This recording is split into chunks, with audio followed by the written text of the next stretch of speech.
Joachim Son-Forget, bonjour.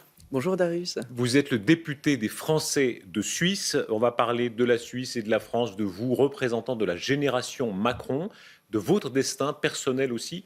Deux photos qui l'illustrent de manière assez saisissante et comment résumer. Vous, enfant adopté en Corée, il y a quoi, 34 ans? Exactement. Et vous, député aujourd'hui, figure de la génération Macron. Quand vous voyez ces deux photos, ce parcours, quelle pensée? Que le temps passe vite, et qu'il se passe des choses inattendues dans la vie. Et c'est bien pour cela qu'elle mérite d'être vécue. Que tout est possible vraiment? Écoutez, je crois que tout est possible. Et si je dois passer un message aujourd'hui comme personnage public à tout à chacun, et à mes enfants d'abord, c'est de leur dire, bien sûr, tout est possible, tout est permis. Tentez de le faire, bien sûr, dans les limites du respect d'autrui, mais tentez votre chance. Alors, vous êtes entre plusieurs mondes, la politique, on va le parler, la Corée, les Jeux Olympiques, vous étiez en Corée récemment, le monde de l'adoption, le monde de la culture, vous êtes médecin, claveciniste, voilà, ça fait beaucoup de choses. Il y a une forme de revanche sur la vie, de rage de vivre plus fort quand on a eu ce destin-là? Oui, écoutez, tout ça n'était pas fait exprès, mais je crois que ça a toujours été une façon de fonctionner. Peut-être que c'était un peu dans la nostalgie de ces lumières qui m'ont été un peu inspirées par le fait que j'ai grandi en Haute-Marne, proche de la ville natale de Denis Diderot, à Langres. Et cette approche holistique où on touche un peu à tout en le faisant assez bien et avec passion, c'est aussi ce que m'ont enseigné les arts martiaux, notamment les arts martiaux japonais, que je suivais de près pendant très longtemps avec mon maître Henri Plé, le maître d'arts martiaux qui m'inspirait. Et il y avait cette approche holistique aussi dans le Japon médiéval. Et tout ça, j'ai toujours aimé beaucoup. L'idée que tout était connecté, tout convergeait et était nécessaire pour construire une vie pleine et entière. Alors, les choses avaient mal commencé, on l'a compris. Il y a un document extraordinaire que vous nous avez amené, c'est l'étiquette, la première étiquette que vous aviez comme enfant adopté. Voilà. Alors, c'est du coréen, évidemment. Qu'est-ce qui est marqué sur l'étiquette? Elle est à 90 degrés, là, faut la regarder, mais il y a la date de naissance, Ouais. la date de naissance supputée, en tout cas, qui est la mienne, mais donc 83, 4, 15 avril 83. Et donc, ça peut être de la main de vos parents biologiques, Oui, ça logiquement? peut être la seule pièce écrite de la main d'un père ou d'une mère que je ne sais pas, je le saurai peut-être jamais, mais c'est en effet la seule pièce. Vous êtes retourné en Corée récemment. Il y a la pensée de dire, voilà, mes parents biologiques sont là, quelque part. Je l'ai eu la première fois où j'y suis retourné. J'y suis retourné fin 2008 pour la première fois. C'était la première année où je vivais en Suisse, où j'avais un travail et de l'argent pour me permettre d'aller voyager comme ça. Et donc, je me suis posé ces questions au départ. Et puis le temps passant, finalement, on règle ces petits problèmes qui ne sont pas si majeurs que certains voudraient vous le faire croire. Et puis, ce qui compte, c'est l'identité qu'on se forge. Et j'ai pris plus de plaisir à connaître la Corée autrement en me libérant de cette arrière-pensée. Ouais. Il faut se libérer, c'est le mot quand même. Mais je crois, mais si on regarde, on a tous ces petits problèmes entre guillemets identitaires. Quand on a ses vrais parents ou quand on ne les a pas, on peut toujours trouver des excuses. Et parfois, c'est plutôt la pression sociale qui vous dit vous êtes adopté. Donc, les quelques problèmes que vous avez ci ou là doivent forcément être interprétés à l'aune de ce moment originel. Monsieur le député, on reparlera de votre Oui. parcours personnel, de ce parcours quand même atypique, mais la politique, d'abord, c'est depuis bientôt 1 an, vous êtes député des Français de Suisse et du Liechtenstein. Voilà. Être élu, d'abord, il y a ce mot de Pompidou qui disait au moment d'être élu, je suis un autre, hein, ce sentiment que, voilà, on a un destin, alors chacun à un niveau, mais vous l'avez ressenti? Les choses se font rapidement et on se sent investi d'une mission. Avant tout, c'est beaucoup de travail. C'est beaucoup de travail en amont. Et quand on y pense, donc en effet, 1 an, je dirais, de mandat pour le président Macron, pour les parlementaires qui l'ont accompagné. Mais c'est en fait une période, ça fait déjà 2 ans finalement. Tout ça a commencé il y a 2 ans de manière un peu abrupte et on a eu confiance à ce jeune ministre qui était un peu différent des autres.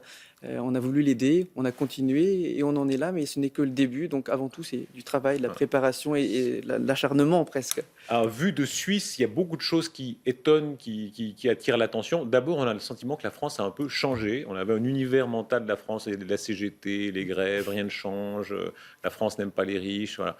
On a l'impression que ça a changé, vraiment le pays a changé d'après vous? Bien, il y a deux choses. Il y a une phrase qui me revient souvent que je dis qui est perception over reality. Mais en fait, dans ce monde aujourd'hui, hein, où c'est un peu le monde de la post-vérité, tous les avis se valent, tout est relativisé, on a tenté de faire quelque chose de différent, de mettre en congruence la réalité et sa perception. Donc, bien sûr, parce qu'on ne peut pas vendre du vide. Donc il a fallu travailler, c'est l'objet des réformes que nous menons en France, mais ça s'accompagne d'un travail aussi de communication sur ce qui est fait et pourquoi c'est fait.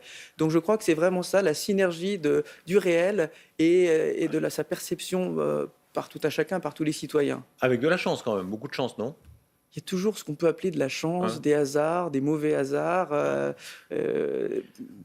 Avant tout, je crois que c'est vraiment la notion de travail. Le travail peut être plaisant, peut être un jeu, voire même un jeu, du moment qu'on a un objectif.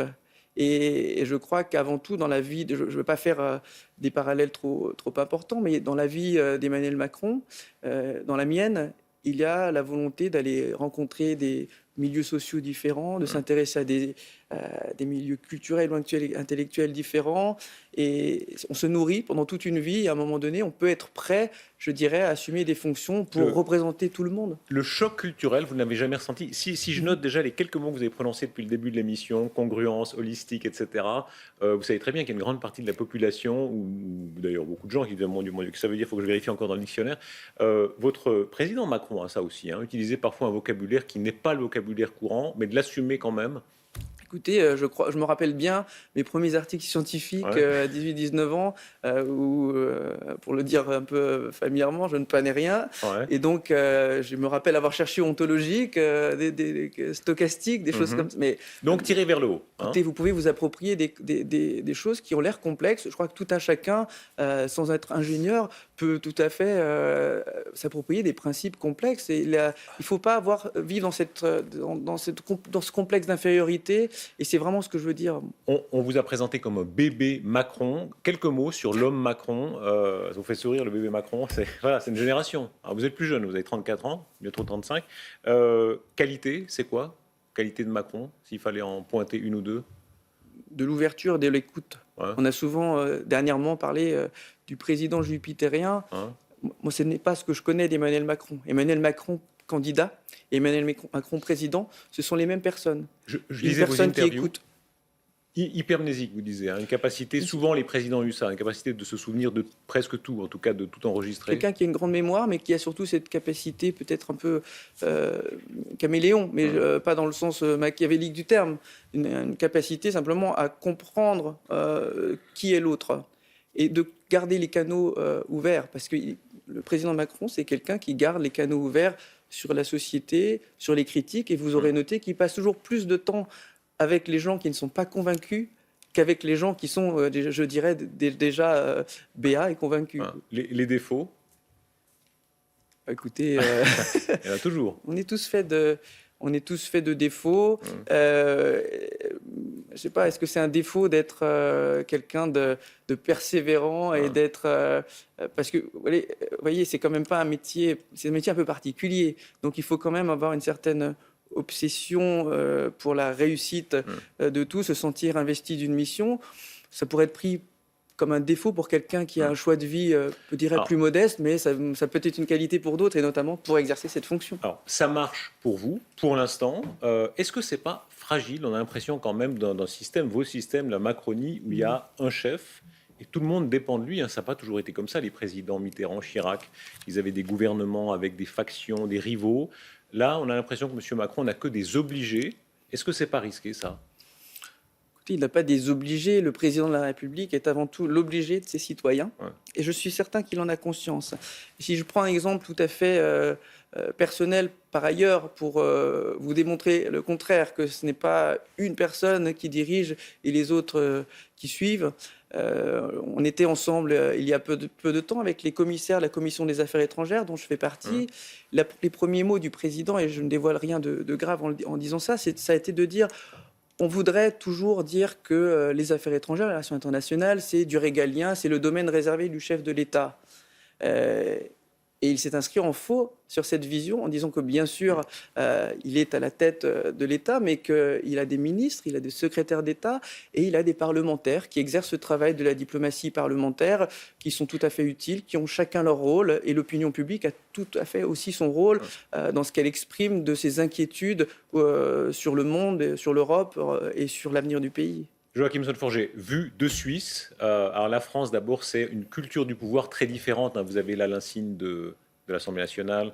On a toujours ce sentiment que vous avez une culture du pouvoir, les ordres de la République qui n'est pas la nôtre. Ça, vous l'avez ressenti en entrant à l'Assemblée nationale? Oui, écoutez, les ordres de la République, c'est à double tranchant. Enfin, je dirais que, vous savez, ces feuilles d'or, justement, qui ornent les hauts plafonds de nos anciens palais princiers ou royaux, qui sont devenus les biens de la République, ce ne sont que des feuilles d'or. Si vous grattez, qu'est-ce que vous trouvez derrière? Soit des décors de théâtre, soit de la pierre taillée avec une histoire. Il vous appartient d'en faire le meilleur. Vous pouvez en faire le pire quand il s'agit de farces, de pitreries, de cocktails qui ne servent à rien. Vous pouvez aussi prendre conscience de cette grandeur, de l'histoire, de ce qu'il y a derrière. Ce sont les rites de la République. Est-ce qu'on est un notable à mémoire de la 34 ans? Je lisais l'impressionnante liste des comités, des groupes dans lesquels vous êtes. Vous êtes un vrai activiste, hein, vous avez des réseaux partout, etc. Alors, c'est une grande activité, c'est aussi une grande habileté. Le mot notable, Oui, écoutez, plus on avance dans un parcours, plus on se rend compte que les hommes restent les mêmes à chaque étape. Vous savez, on fantasme souvent sur j'aimerais faire partie de tel ou tel groupe parce que ça a l'air génial. Et puis vous les rejoignez, puis vous dites bon, ce sont des gens comme tout le monde avec les mêmes problèmes, les mêmes préoccupations. Et donc, je crois que la vie, c'est de démystifier au fur et à mesure. Au contraire, beaucoup de choses mais en même temps, en ayant plus de connaissances, en ayant une meilleure connaissance du monde. Vous partez de ce milieu très étriqué, peut-être de la vie, ma vie passée à la campagne, un peu, on est centré sur soi, c'est beaucoup de développement intérieur, puis votre univers s'élargit à la petite ville, à la grande ville, à l'Europe, au monde, et c'est ça qui est passionnant. Au monde, c'est maintenant un peu votre fonction principale. Vous êtes à la Commission des Affaires étrangères. Voilà, la France, d'abord, est-ce que c'est toujours une grande puissance? Est-ce que c'est toujours une puissance qui veut se mêler de tout, partout? Elle est restée je ne crois pas qu'elle ait jamais finalement disparu de la scène internationale. Ça a toujours été une grande puissance. Elle a cette particularité historique d'être à la fois la France métropolitaine et ses territoires plus distants, en Outre-mer. Elle est, comme vous le savez, le deuxième domaine maritime mondial après les États-Unis. Et donc, elle a toujours eu, je dirais, des relations de voisinage. Mais pour que ça se passe bien, vous savez, c'est comme un être humain. S'il est déprimé, il reste en repli. Et puis, quand il va bien, il peut commencer à avoir une relation, un dialogue singulier avec l'autre. C'est la réussite du couple. Je sais pas, par exemple, le couple franco-allemand, par hasard. La dimension morale, à elle seule, elle compte. Je veux dire, le fait que, visiblement, le moral aille mieux, en soi, ça compte. Bien sûr, vraiment un pays se comporte comme un individu. Donc, dès que les gens vont bien, le pays va bien et il peut se remettre à parler avec l'autre, et il peut se remettre à parler en société. Donc c'est vraiment ça, c'est le pays, le bilatéral, le multilatéral. Tout ça va mieux quand le peuple a confiance. On a vu cette espèce de culot de Macron avec Trump, avec Poutine, hein, avec presque un côté un peu sadisant parfois, et puis en même temps les charmant, les bousculant un peu. Voilà, ça c'est une pratique des relations internationales qui... C'est ce que vous vous permettez quand vous parlez à des amis, ou quand vous parlez en confiance. C'est-à-dire que vous pouvez vous permettre de faire de l'humour, vous pouvez vous permettre d'être ferme quand vous n'êtes pas d'accord, parce qu'on est rarement d'accord complètement avec une personne. Et nous sommes entre adultes, on a des points de désaccord, c'est important de les mentionner, mais c'est aussi important de mentionner quand on a une histoire avec un grand pays, de le rappeler. Ça fait partie de l'exercice et de la sincérité de l'exercice. Les limites de la puissance, est-ce que la Syrie, parlons de ça, c'est peut-être une des actualités les plus fortes du moment, étrangère. Voilà, quand on voit le drame syrien, on se dit qu'un pays comme la France ne peut pas faire grand-chose. Est-ce que c'est... Écoutez, à nouveau, cessons de voir les choses uniquement en matière étatique ou interétatique. Je vous parle comme citoyen et comme humain. J'ai été concerné par le conflit en Syrie avant. parce que je me suis engagé sur le domaine humanitaire pour venir en aide aux gens qui travaillent comme soignants sur place. Et on les a soutenus financièrement par ce travail associatif. Aujourd'hui, je dois dire que ce qui se passe est un scandale. Ce que j'aimerais, c'est que l'opinion publique se lève, qu'elle manifeste son mécontentement. Aujourd'hui, la Ghouta orientale, c'est un risque de déplacement de presque un demi-million de personnes. On est au XXIe siècle, c'est tout bonnement un scandale. Alep, c'était 50 000 à 80 000 déplacés. C'était déjà un scandale, tout le monde se rappelle de ces images. Dites-vous que ce sera encore pire. Aujourd'hui, les bombardements doivent cesser. Les bombardements de M. Assad et des Russes doivent cesser. J'ai des témoignages des gens sur place que je connais, d'hôpitaux bombardés, de gens qui sont encerclés. Plus rien n'entre, plus rien ne sort. Et il faut à tout prix, d'urgence, un accès humanitaire. C'est inadmissible. Tout le monde devrait le condamner. Tout le monde devrait se lever aujourd'hui. On a vu des pays comme la France très interventionnistes. Tout le monde a en mémoire, pour le meilleur ou pour le pire, par exemple Sarkozy intervenant en Libye. On se souvient de Hollande qui voulait agir en Syrie militairement. Où est-ce que vous situez le curseur? Écoutez, moi je pense que le droit d'ingérence existe quand on est régressif au lieu d'être progressif. À chaque fois que la démocratie et surtout la liberté des peuples, leur vie est mise en danger, on doit, bien sûr, il faut être grave, il faut réfléchir aux choses. Mais par exemple, dites-vous qu'un conflit dont vous vous rappelez également, j'imagine, moi je l'ai vécu et j'ai continué à être attaché à ce pays, c'est le Kosovo. Ce que l'OTAN a fait au Kosovo en 1999, c'est quelque chose qui, vraisemblablement, n'est plus possible aujourd'hui. Cet accord entre les peuples pour faire cesser quelque chose qui aurait pu tourner en un quasi-génocide, et on se rappelle d'autres étapes avant, celle de la Bosnie-Herzégovine, eh bien, on doit se rappeler quand même qu'il y a des moments où, quand les gens se lèvent en commun, parce qu'ils ont en ligne de mire, en fil rouge, l'avenir des populations, il y a des choses possibles. Est-ce que la France a changé de ton à l'égard des autres pays? On se rappelle très bien une certaine France. On a vu à Davos un Emmanuel Macron d'abord qui parlait anglais. Ça a étonné beaucoup. Le français, d'habitude, c'est la personne qui ne peut pas parler d'autre langue que sa langue. Voilà, ça c'est un signe. C'est pas seulement de l'anecdote. C'est quand même un signe. C'est un signe et ce n'est pas une anecdote, mais dites-vous bien que ceux qui parfois défendent la francophonie jusqu'au bout des ongles, c'est parce qu'ils n'ont pas le choix.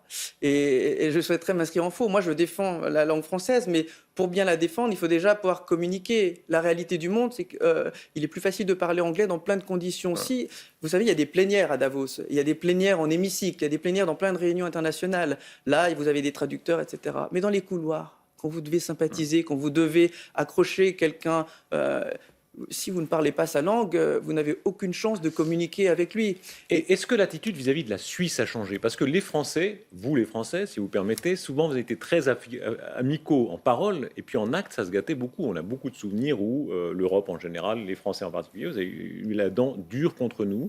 Est-ce que le rapport a changé? Écoutez, les choses se passent bien entre la France et la Suisse, je tiens à le redire. Il y a bien sûr les sujets d'actualité où on voit que les choses se sont affinées, l'échange automatique d'informations fiscales, beaucoup de choses, des exemples concrets de réussite franco-suisse, Balmulhouse, ce que vous voulez. Mais au-delà de ça, la France aujourd'hui prend des exemples en Suisse. Elle a pris des exemples notamment pour cette réforme. C'est ça, oui. Elle a pris des exemples comme pour cette réforme de l'apprentissage. Notre ministre Muriel Pénicaud est venue ici regarder. Et son analyse était très fine parce qu'on a eu une soirée à l'ambassade de Suisse à Paris avec elle et le secrétaire d'État, son homologue suisse, pour discuter de cette question. Elle en a retenu la substantifique moelle. Il y a eu plusieurs échanges de ce type entre les deux pays et vous allez voir, cette réforme s'est inspirée du meilleur du benchmark européen et notamment suisse. Joachim Son-Forget, votre parcours, on en parlait pour ouvrir l'émission, j'aimerais y revenir. Voilà, parcours d'enfant adopté, quelques photos qui rappellent ce parcours. La première, c'était la première qu'on voyait dans l'émission. Voilà, ça c'est votre dossier d'adoption. Ça c'est votre nom en coréen, c'est bien ça? Et ça doit être la seule chose que j'ai pas perdue en 35 ans. Ça c'est extraordinaire. Voilà.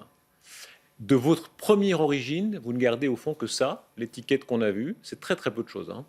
Écoutez, oui, puis je conserve le prénom, Jedok. Je crois que c'est censé dire quelque chose comme un homme vertueux, je m'excuse. Alors, Euh, et donc, mais le nom de famille, comme ce nom et prénom m'ont été attribués de manière un peu arbitraire, j'imagine peut-être par hein, la personne qui m'a trouvé, un policier lors de ma première nuit au poste. Il n'y en a pas eu d'autres jusqu'à maintenant, je vous rassure. Mais le nom me tenait moins à cœur et j'ai préféré prendre le nom de mon épouse qui est Saune hein. et le nom de mes parents adoptifs étant Forget, j'ai pris ces deux noms. Enchaînons ces photos que vous nous avez amenées qui a ce parcours. Voilà. Alors là, votre première réaction tout à l'heure quand on les a vus, on a dit voilà, c'est le petit bagnard. Vous êtes comme un bagnard. C'est le mot qui vous est venu naturellement. Bah, écoutez, il y a le numéro de série, il y a tout ce qu'il faut. Ouais. Mais vraisemblablement, il n'y avait pas de coiffeur dans cet endroit. Non, non, Bon, vous êtes très mignon. La part asiatique en vous, on dit souvent c'est un lieu commun, mais il a sa vérité que les Asiatiques sourient ou voilà, Mhm. prennent avec le sourire même les événements dramatiques. C'est votre cas? Écoutez, mais comment dire? C'est à double tranchant, cette Hein. histoire du sourire des Asiatiques, parce que ça a été parfois le prétexte à quelques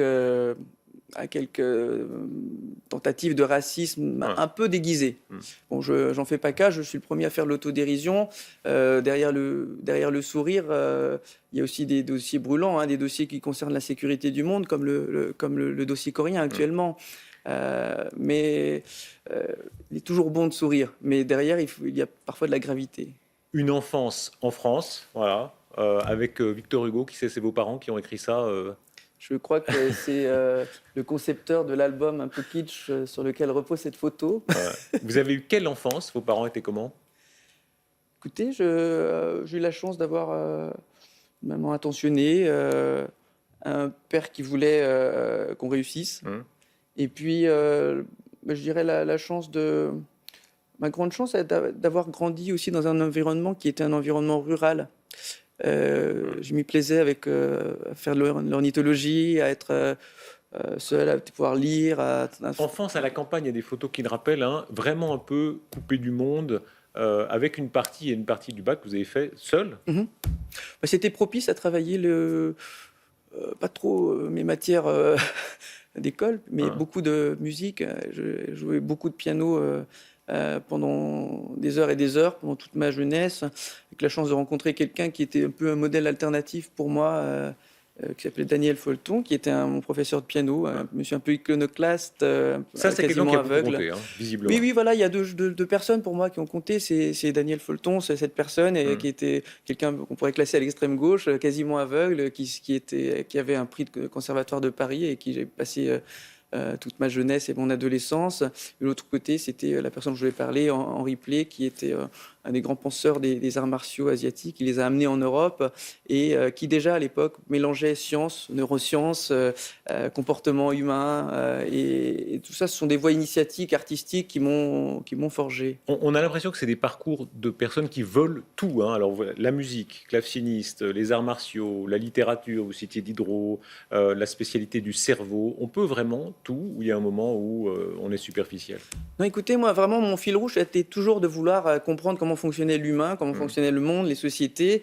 Et c'est certainement pour ça que je me suis intéressé à la politique. Je n'ai pas fait sciences politiques. Voilà, on l'a dit, j'ai fait des sciences cognitives et de la médecine. Je viens de... Donc, ma grille de lecture, elle est différente. Et aussi, en tant que médecin, quand je fais de la politique, moi, je regarde les symptômes, je cherche Hum. un diagnostic potentiel et derrière, le meilleur traitement. Mais je ne fais pas des essais cliniques comme Dr House où tout le monde finit en réa et après on se dit zut. Vous voyez, il y a une démarche un peu qui est différente. J'espère qu'elle apporte quelque chose dans un univers peut-être des fois un petit peu homogène. On arrive à s'amuser encore quand on fait autant de choses. Mais je m'amuse avec toutes ces choses-là. Ouais. Je m'amuse à chaque fois que je prépare un concert pour Hum. clavecin. Je m'amuse quand je prépare une intervention ou quand je travaille sur un dossier de fond. Et, c'est à s'arracher les cheveux parfois, c'est à ne pas dormir. Mais quand on obtient gain de cause, comme quand on obtient gain de cause pour l'avenir de la planète, comme ce que j'ai fait récemment avec beaucoup de mes collègues, quasiment la moitié des parlementaires français, pour s'insurger contre l'autorisation de la pêche électrique en Europe. Et puis on a eu gain de cause. On a fait une tribune, on est partis tous ensemble de manière transpartisane. Aujourd'hui, il y a une résolution européenne à l'Assemblée qui est passée à l'unanimité dans 2 commissions, bientôt en hémicycle, je l'espère dans les mêmes conditions, et qui a influencé le Parlement européen. Donc, vous voyez, qu'on a des rêves, qu'on a des idéaux, il y a des choses qui peuvent paraître perdues d'avance, mais qui sont à contre-courant de l'histoire. On peut vraiment essayer de travailler pour réussir. Vous êtes citoyen français, vous pourriez maintenant être citoyen suisse, j'imagine, vous avez les conditions de naturalisation, vous le feriez? Mais écoutez, pourquoi pas? Parce Hein? que je suis en Suisse depuis presque 10 ans, donc C'est ce plus sera un tabou, bientôt ça, possible. pardon. Il fut un temps où on disait non, non, si on est français, on est Oui, français, oui, et surtout si on est député. il fut même un temps où je crois que c'était difficile pour certains de nos diplomates, quand ils étaient mariés Hein? à l'étranger, ou une personne étrangère, d'occuper justement le poste dans le pays en question, pour des risques évidents, enfin, qui semblaient peut-être évidents, mais écoutez, on n'est plus là dans ce monde un peu, village. Je crois qu'au contraire, on est fort Mmh. de ces différences. L'identité, on peut être très fier d'être français et très fier d'être suisse en même temps. L'identité, c'est multiple. Je peux être fier d'être Haut-Marnais, fier d'être coréen, fier d'être français, fier d'être suisse, fier d'être... Tout ça, ça s'imbrique, Mmh. c'est possible. Et on a, pour ceux qui ont des origines multiples et qui le savent, c'est la seule façon de se réconcilier, de vivre cette mosaïque. C'est le monde mondialisé, votre monde ou celui de Macron. On a souvent dit hein, mondialisation heureuse, c'était une forme de nouveauté. La mondialisation, c'est le mot-clé. Oui, mais elle a été c'est un mot qui est malheureusement connoté par l'échec de beaucoup de gens Hein? qui n'ont pas cette mobilité. Donc moi, ce que j'aimerais, c'est qu'aujourd'hui, cette mobilité et ce rêve justement du voyage initiatique, il soit vrai pour tous. Parce que c'est une chance. Une fois qu'on a vécu cela, on ne regarde pas les choses de la même manière et on gagne en tolérance, sans aucun doute. Joachim Son-Forget, 34 ans, voilà, politicien. On va jusqu'où quand on a cette vision-là des choses? Écoutez, ce que je souhaite, moi, c'est avant tout continuer sur des projets. Un des projets qui me tient à cœur, c'est la résolution du conflit coréen, par exemple. Ça, c'était un fil rouge sur lequel je souhaite être utile. Vous étiez là-bas en Corée, il y a un petit vent de réconciliation, ou bien c'est complètement Mm. illusoire? Non, non, non, il y a cette trêve Ah, qui est olympique en ce moment. ah. Et je dirais que ça a fonctionné sur deux jambes. D'une part, l'espoir justement de réconcilier un peuple qui est un, qui a grandi comme des jumeaux séparés. L'un avec les règles du communisme stalinien et l'autre avec les règles du libéralisme. Même la langue a Mais changé, dit-on, hein, très entre les peu. deux. Il Hein? y a de faibles variations d'accent et de prononciation, mais c'est une même langue, une même culture. Moi, je pense qu'il faut travailler. Le président Moon et le président Macron a salué cette démarche, à travailler à une désescalade de la tension pour que ces deux peuples commencent à travailler ensemble. De l'autre côté, bien sûr, il faut veiller à ce qu'on n'aille pas vers la course à l'armement nucléaire et lutter contre cette tentative de nucléarisation de la péninsule qui n'est pas encore acquise par la Corée du Nord. Et c'est sur ces deux critères qu'il faut travailler parce que, par exemple, la France fonctionne, sa dissuasion nucléaire fonctionne sur le principe de la stricte suffisance. Mais il faut que, dans le cadre du traité de non-prolifération, tout le monde s'inscrive dans cette responsabilité commune. Personne ne souhaite que l'innovation soit un prétexte pour le pire. Monsieur le député, merci. Quand on va à l'Élysée, comme vous y allez de temps en temps, on se dit une fois ce sera moi. Non, écoutez, moi, mon but, Ah bah, c'est... le premier président d'origine étrangère visible, ce serait un cap.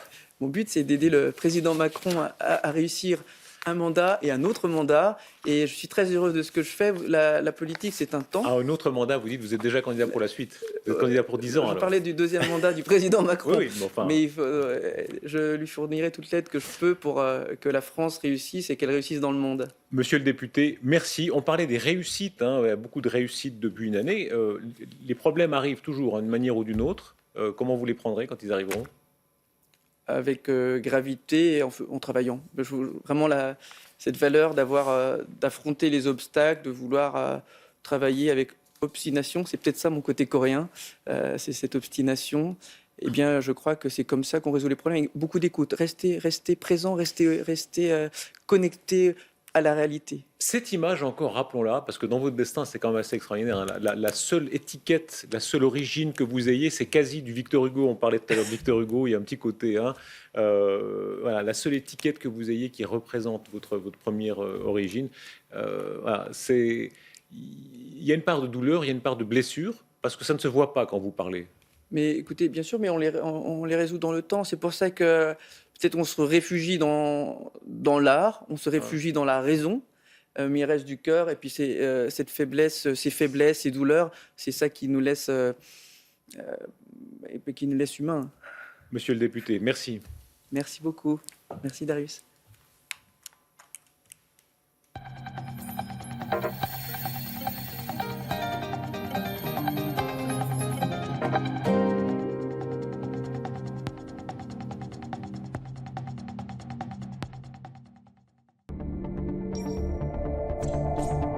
Pardonnez-moi avec le matin dimanche.